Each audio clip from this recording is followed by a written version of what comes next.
Salam dan bahagia. Hai semuanya, kali ini kita akan membahas materi faktor pendorong dan penghambat persatuan dan kesatuan bangsa Indonesia. Setelah kegiatan pembelajaran ini, kalian diharapkan dapat memahami faktor-faktor yang menjadi pendorong dan penghambat persatuan dan kesatuan bangsa. Persatuan dan kesatuan dalam negara Republik Indonesia adalah hal mutlak dipertahankan dan dapat memperkuat ketahanan negara.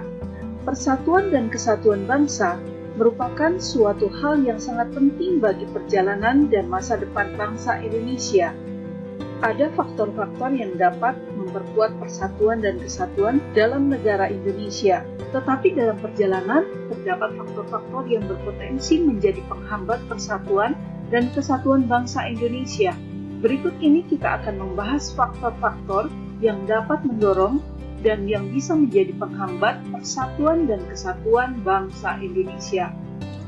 Yang pertama adalah faktor pendorong persatuan dan kesatuan bangsa Indonesia. Perbedaan dan keanekaragaman mewarnai kehidupan bangsa Indonesia, yaitu perbedaan suku bangsa, agama, bahasa, dan sebagainya, dapat dipersatukan dengan menjalani nilai-nilai yang terdapat dalam ketiga faktor, sehingga pada akhirnya akan memperkuat persatuan dan kesatuan negara kesatuan Republik Indonesia. Ketiga faktor tersebut adalah, yang pertama adalah Sumpah Pemuda. Sumpah Pemuda merupakan sumpah yang menunjukkan kebulatan tekad dari seluruh pemuda Indonesia yang merupakan unsur utama perjuangan bangsa dalam melawan penjajah untuk mempersatukan seluruh rakyat Indonesia dalam perjuangan meraih kemerdekaan. Dalam isi rumusan Sumpah Pemuda tersebut terkandung nilai utama, yaitu satu nusa, satu bangsa, dan satu bahasa, yaitu Indonesia. Ikrar satu nusa, satu bangsa, dan satu bahasa telah menjadi penyemangat Indonesia untuk bersatu. Ikrar ini juga telah memberikan manfaat-manfaat lainnya seperti memperkuat hubungan kekeluargaan dan persaudaraan di antara bangsa Indonesia, membina kerukunan hidup dalam bermasyarakat, berbangsa, dan bernegara, dan menumbuhkan kesadaran bahwa ancaman terhadap satu pulau atau daerah berarti ancaman bagi seluruh tanah air Indonesia. Nah, ikrar inilah yang dapat memperkokoh persatuan dan kesatuan negara kesatuan Republik Indonesia. Yang kedua adalah Pancasila. Pancasila dapat memperkokoh persatuan dan kesatuan negara kesatuan Republik Indonesia. Hal ini dikarenakan nilai-nilai Pancasila bersifat universal atau menyeluruh. Pancasila merupakan pandangan hidup bangsa, pemersatu bangsa, dan perjanjian luhur bangsa. Penerapan nilai-nilai Pancasila dalam kehidupan sehari-hari dapat menjadi faktor pendorong persatuan dan kesatuan bangsa Indonesia. Yang ketiga adalah semboyan Bhinneka Tunggal Ika. Semboyan Bhinneka Tunggal Ika sangat penting bagi negara Indonesia yang memiliki keanekaragaman suku, bangsa, budaya, bahasa, maupun agama. Bhinneka Tunggal Ika artinya walaupun Indonesia adalah bangsa yang majemuk dan multikultural, bangsa Indonesia tidak terpecah, tetap bersatu dalam bingkai negara kesatuan Republik Indonesia. Yang kedua adalah faktor penghambat persatuan dan kesatuan bangsa Indonesia. Faktor-faktor yang berpotensi menghambat persatuan dan kesatuan bangsa Indonesia antara lain sebagai berikut. A. Kebinekaan atau keberagaman pada masyarakat Indonesia. Kondisi ini bisa menjadi penghambat persatuan dan kesatuan bangsa apabila tidak diiringi oleh sikap saling menghormati, menghargai, dan toleransi yang telah menjadi karakter khas masyarakat Indonesia.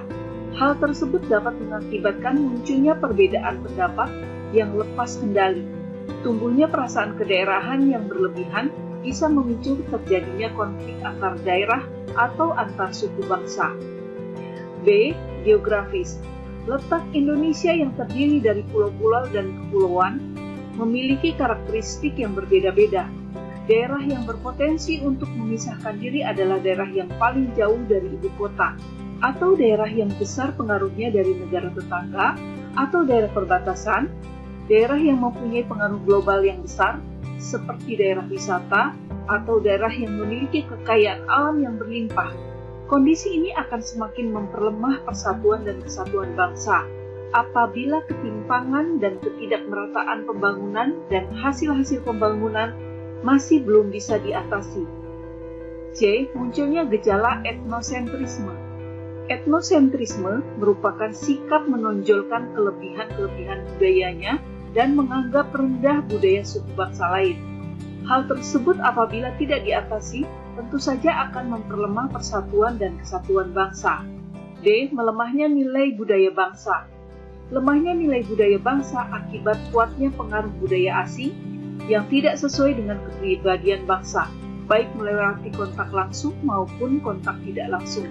Kontak langsung antara lain melalui unsur-unsur pariwisata, sedangkan kontak tidak langsung antara lain melalui media cetak, majalah atau tabloid, atau media elektronik, televisi, radio, film, internet, telepon seluler yang mempunyai fitur atau fasilitas lengkap.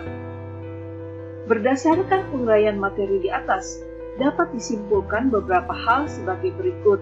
Yang pertama, terdapat faktor-faktor yang mendorong terjadinya persatuan dan kesatuan bangsa Indonesia, yaitu bangsa Indonesia memiliki Pancasila sebagai dasar negara, Sumpah Pemuda, Bhinneka Tunggal Ika, dan semangat kebersamaan.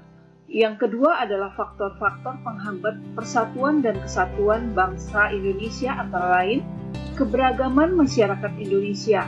Indonesia memiliki wilayah yang luas dengan ribuan pulau dan ketidakpuasan terhadap ketimpangan ekonomi dan tidak meratanya pembangunan ekonomi.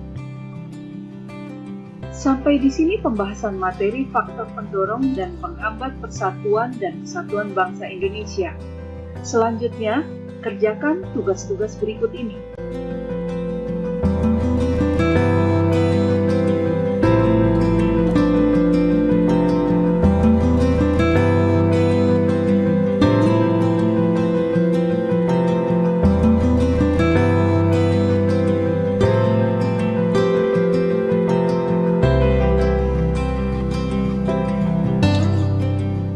Sampai bertemu lagi pada pertemuan berikutnya. Tetap sehat, tetap semangat.